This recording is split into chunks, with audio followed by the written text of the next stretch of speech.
বাংলাদেশে মৌসুমী বায়ুটি সক্রিয় হয়ে রয়েছে।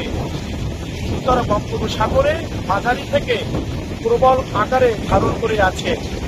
তেলেঙ্গানা তৎসংলগ্ন মৌসুমী বায়ুটি অর্থহীন হয়ে পড়েছে। মৌসুমী বায়ুর গঠিত অংশটুকু বাংলাদেশের উত্তর অঞ্চল থেকে শুরু করে ভারতের আসাম পর্যন্ত বিস্তৃত রয়েছে। মৌসুমী বায়ুর প্রভাবে গত 2 দিন ধরে উপকূলীয় অঞ্চল, কলাপাড়া, মহিপুর এবং কুয়াকাটায় মাঝারি ধরনের বৃষ্টিপাত হচ্ছে। ফলে জনজীবন স্থবির হয়ে পড়েছে। ভোগান্তি নেমে আসছে সকল শ্রেণীর মানুষের মাঝে।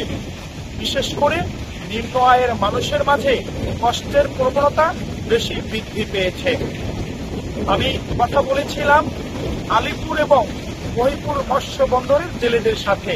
তারা যেমনটা জানিয়েছেন, মৌসুমী বায়ুর প্রভাবে সমুদ্র বেশ উত্তাল হয়ে পড়ে রয়েছে।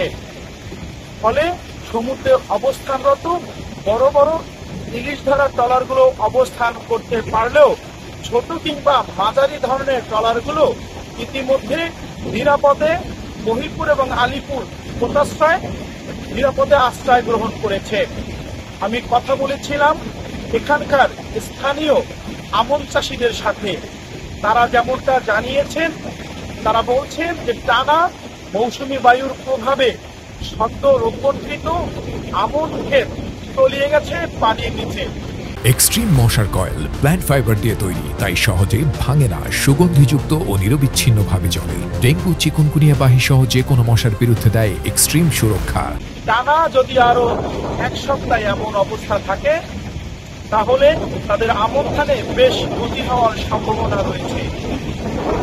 তারা জানিয়েছেন কলাপাড়া উপজেলায় তাদের পানি নিষ্কাশন ব্যবস্থা খুবই নাজুক রয়েছে।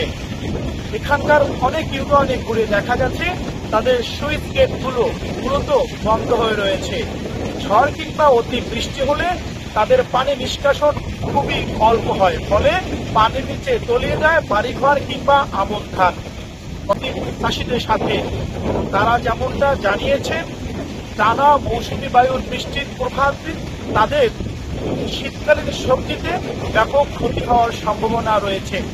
তবে কিছু কিছু সবজি চাষিরা বলেছেন মালচিং পদ্ধতিতে সবজি চাষ করার কারণে তাদের এই বৃষ্টিপাতে তেমন ক্ষতি হওয়ার সম্ভাবনা নেই। আমি কথা বলেছিলাম পটুয়াখালী জেলা আবহাওয়া কর্মকর্তা মাহবুবা সুফির সাথে।